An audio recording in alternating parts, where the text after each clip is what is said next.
Waking the neighbors. Well, it's not so bad. It's not too. No, it's not super loud. It's more throaty. It's throaty, but it's not annoying.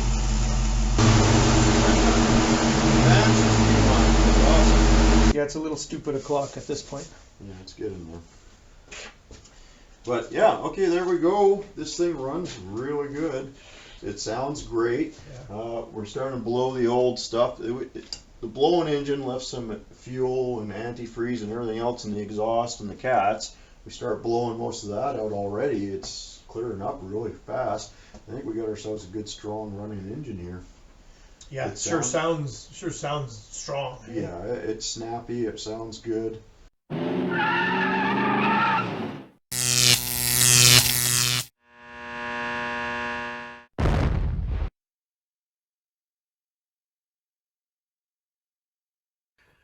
On today's episode, we got the go sorted out. Now we're going to work on the whoa. Now, some people find this a little scary because it's your brakes, it's what stops you, but they're not that bad, especially with disc brakes.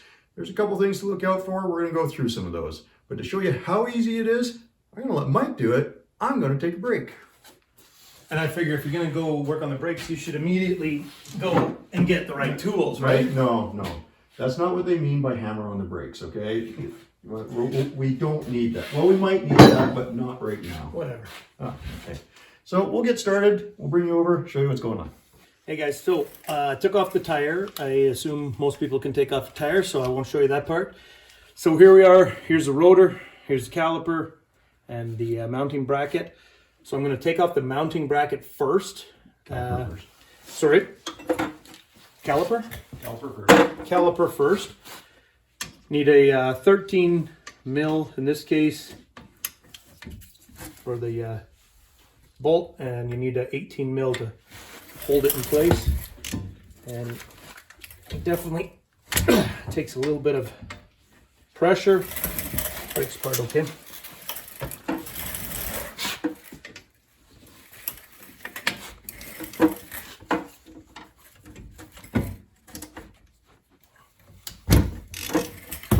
Once it's loose, it should They typically spin out pretty easy. Yeah.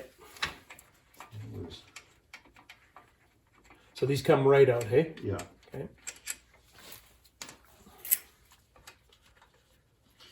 Now this is one of those tricky areas that I said we got to watch out for.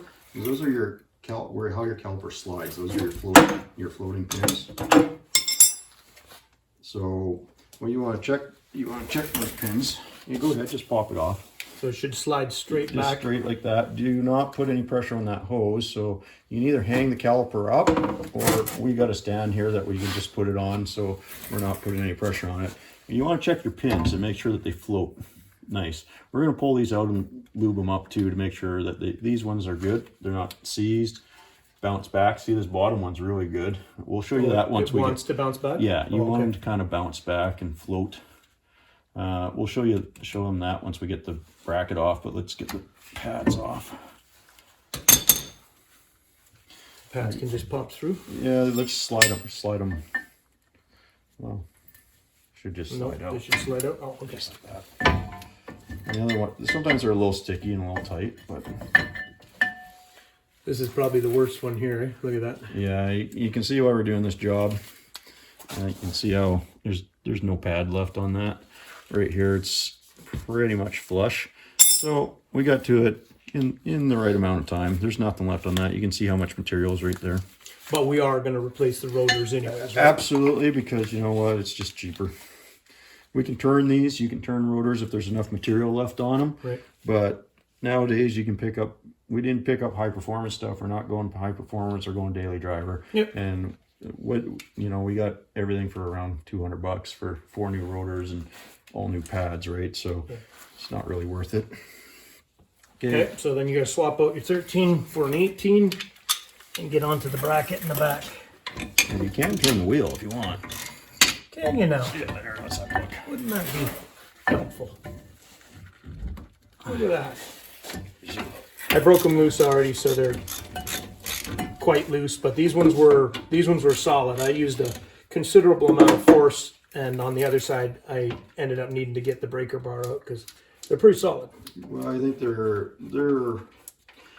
around 80 foot-pounds or something like that. They're pretty high up there. We'll look it up and see what they are. Plus, they have Loctite on them.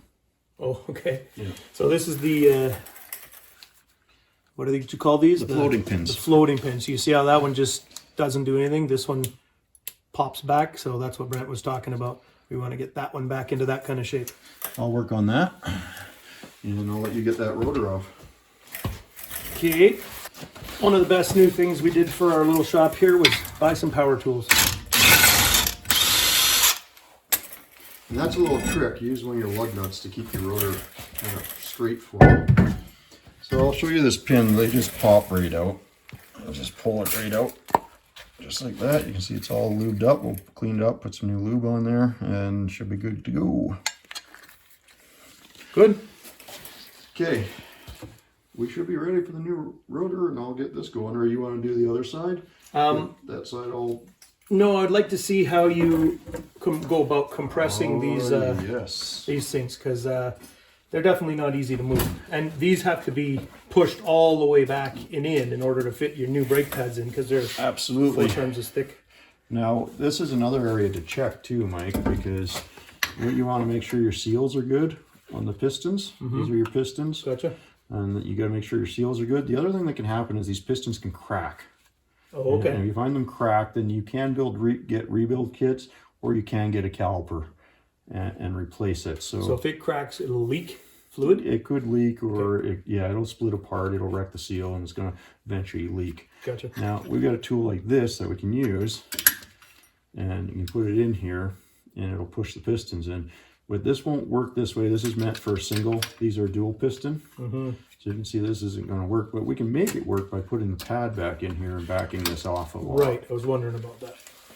Okay.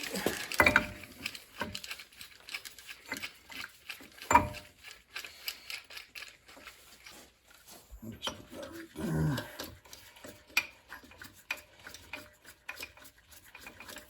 I backed it off too much.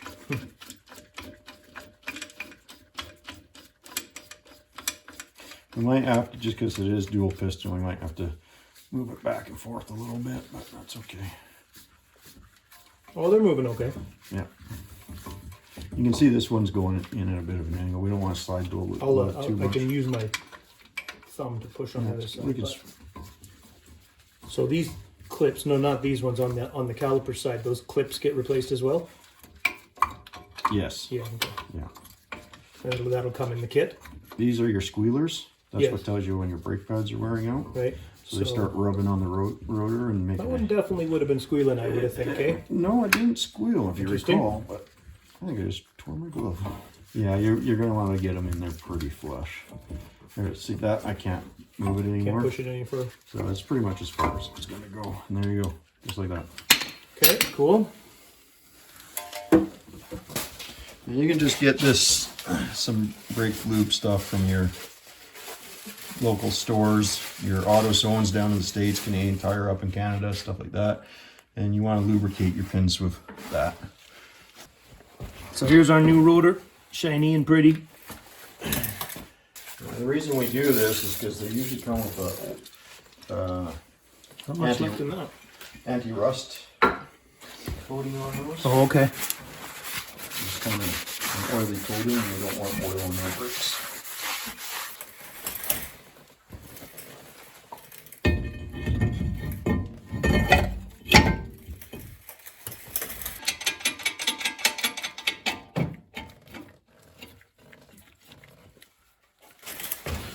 Fits pretty good. get us some blue Loctites and we'll get these mounting brackets back on. So just give the bolts a shot of those. We do not want brake stuff coming apart on us. Not a good thing. Probably a fairly safe statement. How much of this do you want to use? We'll just put a little bit on each bolt. There's probably more than you need, but Yeah, I was thinking as I was squeezing it out, I'm like, that looks like a lot. Whoever's doing that should stop. And I realized it was me. Yeah, it was you, yeah. All right, so we've got the Loctite on the screws. They are popping back reasonably well. As long as they're floating, As long as they're floating, okay. they move freely. So this mounting bracket goes on first, back into its place, and it's got a, you got to torque these bolts. They're quite big. These are the 18 mil to 70 pounds. 70 foot-pounds, yeah. 70 foot-pounds. You got to get this thing on in the right spot. Torque wrench is helpful if I was left-handed right now. All right, so torque to 70 foot-pounds, right? Gotcha. Okay.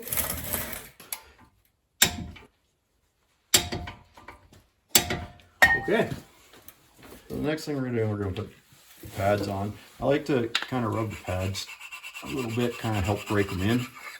Just give them a little scuff like that. Okay. You know, see if you just slide these in there, they're very loose. They just fall out. Okay. Right. That's because you need these guides. Okay. These have to go in as well. Gotcha. You can order new ones. Right. And ours are still in pretty good shape, so we didn't. But we need to lubricate all this stuff up. And you gotta be careful what you do lube and what you don't, because there's two things you're gonna want. We got this disc quiet, and you're gonna put that where the pad contacts either the caliper. I'll try to show that to you. So here, the pad's gonna contact here, and where it contacts the pistons. And what that does is it keeps it from squeaking when you apply the brakes and for the pad from shifting around. So you put that on the back. I That's assume. correct. You put Okay. it, obviously you put it on the back of the pad, not the textured surface of the pad. We're gonna put this on the, now this is sticky. Oh, okay. It's kind of sticky, gluey type stuff, so the pad can't shift around. You do not want that on anything that's supposed to slide.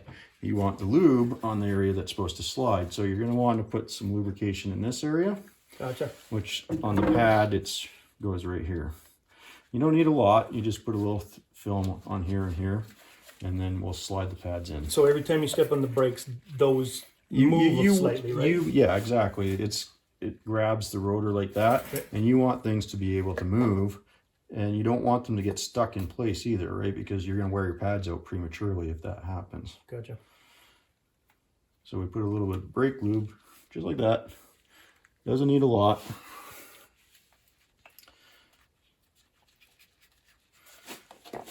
And then the pad just slides in. That should, oh, we're getting hung up right there a little bit. You gotta watch that. Sometimes you get a little bit bent. Just bent. Oh, I see. And then the squealer gets caught on it. And where is the squealer? That's this little tab right there. Ah, yes. Okay, and see now that's fairly tight in there. Yeah, for sure. Okay, that's not going anywhere. I'll let you do the other one. See? Make sure you don't get any of that on the actual pad surface though.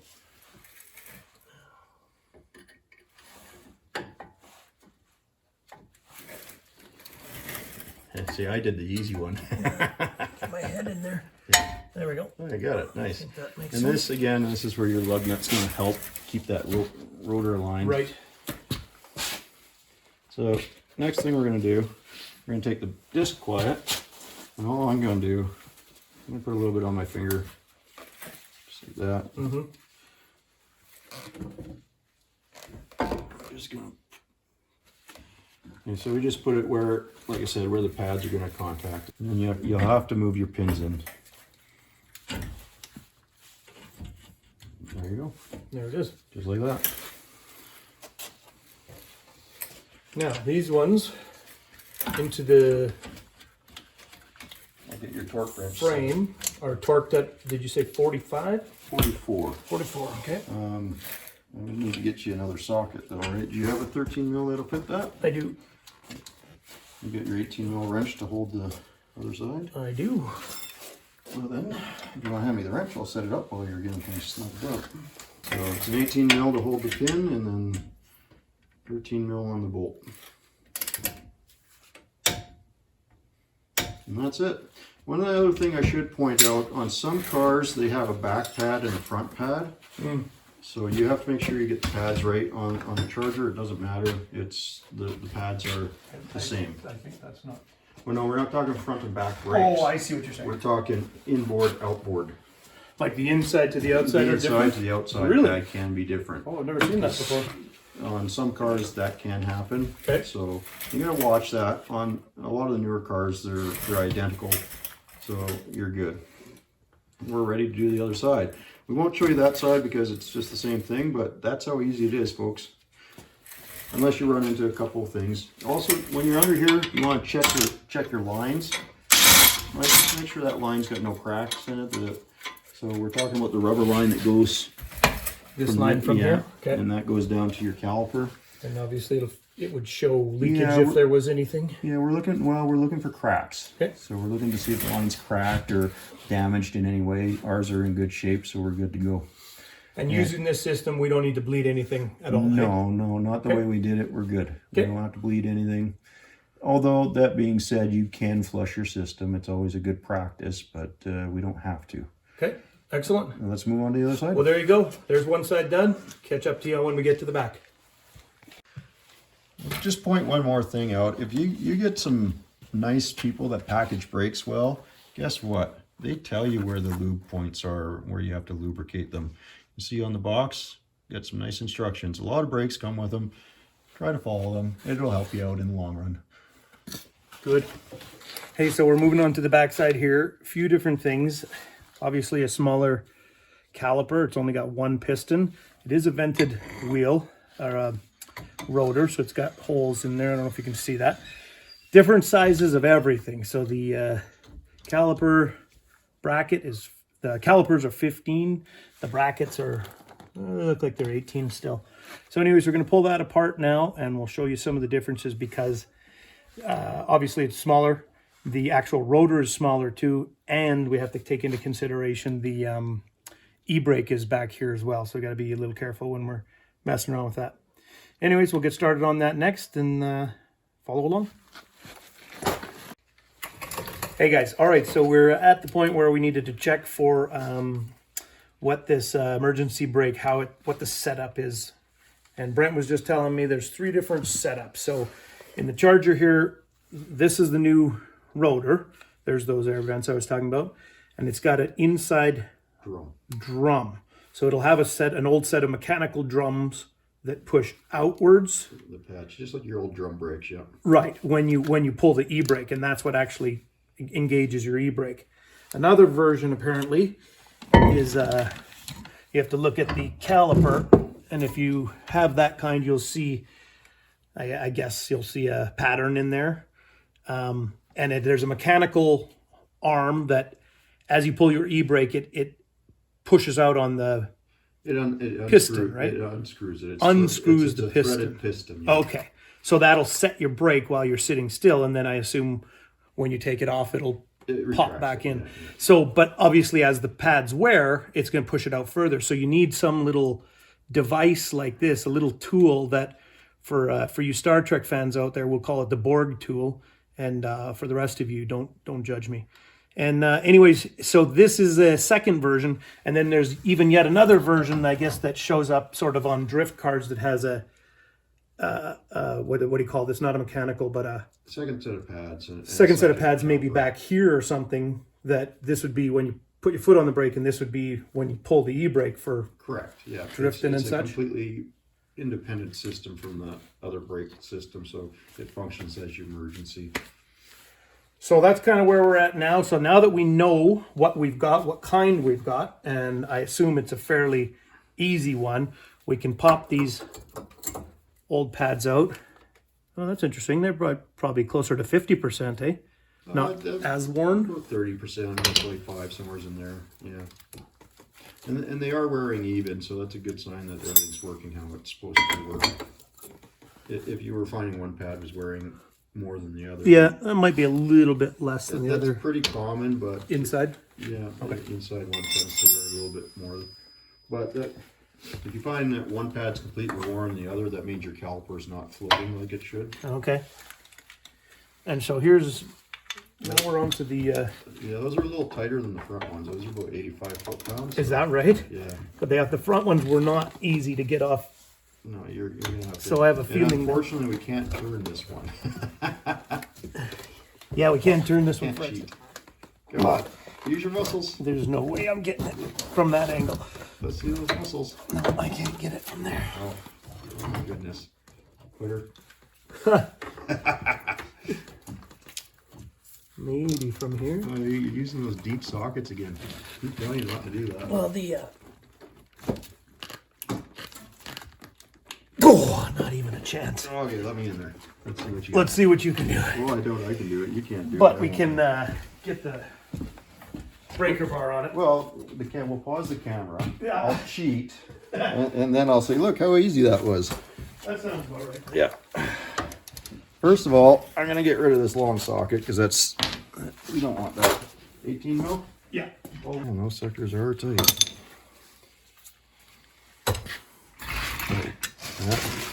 The rotor's not going to come off easy either, I don't think. The rotor? Oh, yeah. I might have to get the ratcheting one, but there we go. It's just, There we go. That's better. isn't that easier when you loosen it? Okay, so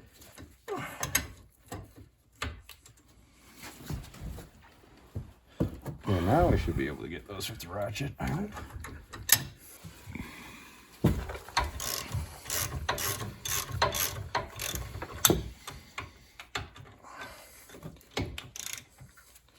I would have got the top one had you not tightened it up even more. Yeah, I imagine that's probably true. But that's only because I have a good imagination. Yeah. Indeed. I'm going to take this opportunity Clean those up and put some. to put some Loctite Loctite on? because some idiot put way too much on that other one. Yeah. Yeah, I don't know who it is. Came in here, did it, and then ran away. That fool. What are you doing letting people like that in here? Not as fast as I used to be. I chased him, but Yeah. Okay, yeah, that's gonna come off about as easy as expected. so how? Okay, so now that's got the drums on the inside. Are they going to be putting any pressure on it or no? They can, but like I said, we're gonna be fighting this rust here first. There's no chance we put the e-brake on, did we? No, the e-brake's not on Okay, because I good. can still turn the rotor. What are you looking for? The penetrant oil. Yeah, I saw That's a that. good start. Okay, let's have the steel one and then smack it here. Biggest one? Yeah. See, I told you we needed the right tools. You're right, you're right. See, I told you we didn't need it yet. Yeah, it's good.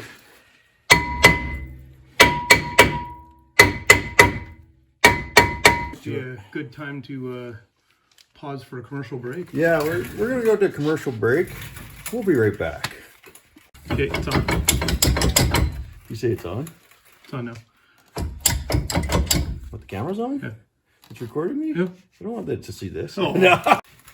Okay, so before it was the rust that was holding on, I just decided to give it a smack with a hammer in case anyone's wondering. Came up here. I don't like doing that because you risk damaging the backing plate or some other stuff, and now you can see that the drum's loose, but the pads are holding on to it inside. So we're gonna have to either back those off or just wrestle with it for a little bit. Sometimes if you give it a turn and a wiggle and it'll come, but it doesn't look like it's going to. So let me get under there, see what I can figure out. Yep. Why do I always have to be one going under the car getting the stuff in my eyes? The advantage of being the experienced one, you know all the good stuff to do. I just go under there and stare up and say, yeah, it's definitely the bottom of a car. I might need a flashlight for this. Okay, there you can see right there. There's a little rubber plug that goes in there, and there's a little wheel in there that, let's see if I can get my screwdriver. Kinda. And you're gonna take your screwdriver and you're gonna put it against here, and you're gonna pry it up like that. I can see a little gear in there. And you'll see the little gear. Gotcha. And it'll turn. And that'll loosen off your brakes. And when you go to tighten them, it just goes the other way. So that's how you loosen off your e-brake and get that drum off easier. Okay, we're just gonna clean up the e-brake a little bit here since we've got it open. Let's just get our brake clean on there.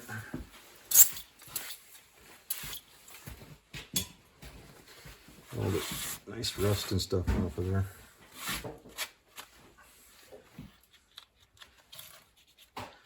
So these don't get used too often. I'm not that concerned about them. We know the e-brake works on this car, so we're not going to play with it too much. We're just going to try to get the new rotor on there, and away we go. Just make sure it's back where it's supposed to be. There we go. Let's get that rotor cleaned up. Is it cleaned up already? No. Okay. Do that. We'll get her cleaned up.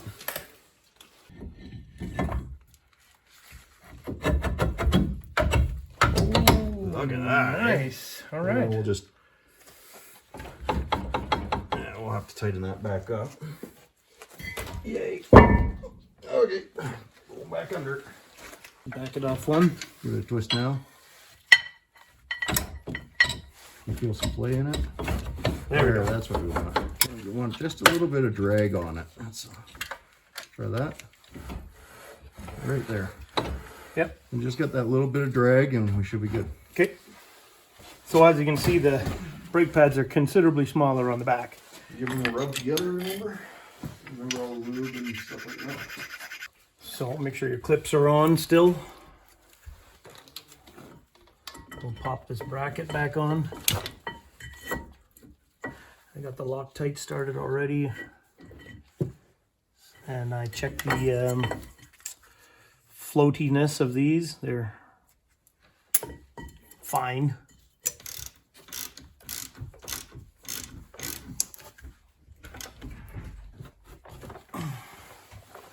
Good. Yeah, we're good. All right. Okay. Okay, so then on this, you'd rather put the Okay, so I'd rather, squeak on this side put it on the face of the piston here, Okay. and then put it on, rather than trying to put it on the back of the pad. because otherwise you just smear it all on. Now it does have these anti-rattle plates on it, but no, not the lube. That'd be bad. You Bad. have everything nicely lubed for when you try and go for a break. I just put a little bit on the tip of your finger. Easier? Yeah, it's easier. Put it on the face of the piston here. Okay. You don't need a lot, and then put a little bit on each of those. Yeah. Okay. Slide it on. With any luck, it'll slide in. Remember, you might have to push your pins. Yeah. Oh, there you go, Uncle Bob. That's it. Okay, so. And those have a considerably lower torque than the fronts. Oh, really? Yeah, those are 23 foot-pounds. Interesting. They're almost pretty much half. Okay. This would be way easier on a lift, you know? Yeah. Okay. You gotta appeal to all your subscribers to buy us one. Yeah. Okay, well, you guys get the idea. We're going to finish torquing these up, and that pretty much covers the back brakes, and we'll get the wheel back on, and we're good. And now, after that, you're going to want to pump your pedal a couple times. We'll get into that when we do that part of the video. Okay.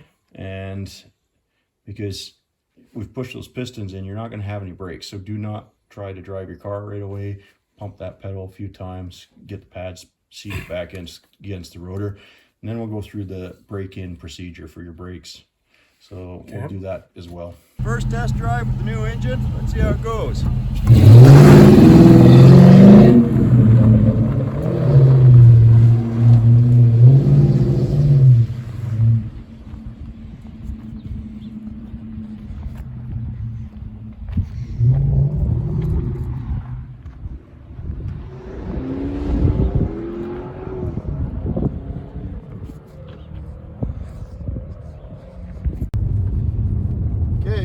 we're going to finish up our brakes, and just doing the mechanical side of things, that's one part of it, but you also have to brake them in or bed them or seat them, and come in some of the different terms. So I'm going to show you how to do that. And we're just driving around, we're getting the brakes up to temperature because we want them warm, but we don't want them overheated. And then what we're going to do is we're going to take the car up to 100 kilometers an hour, or about 60 miles an hour, and then we're going to stop aggressively, and not so aggressively that the ABS comes on or we lock up the wheels, but fairly aggressively. And then we're going to get right back on the gas, also fairly aggressively, and bring it back up to 100K, and then do that 5 or 6 times, and then we're going to drive around for a little bit to let them cool off, and that's how you seat the brakes. So here we go. Nice. Pause. So we're getting up to 100 and hitting the brakes. Don't come to a complete stop. Go again.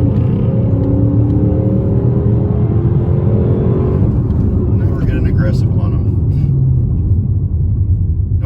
Don't come to a complete stop. Anyways, we're going to do this about 5 or 6 times, and then we're just going to drive around and let them cool off. I've already done it a few times. I've already set them. So now we're going to show you exactly how well these brakes actually work when they're seated properly.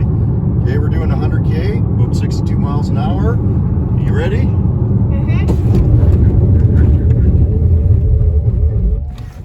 There you go. The car holds down pretty good.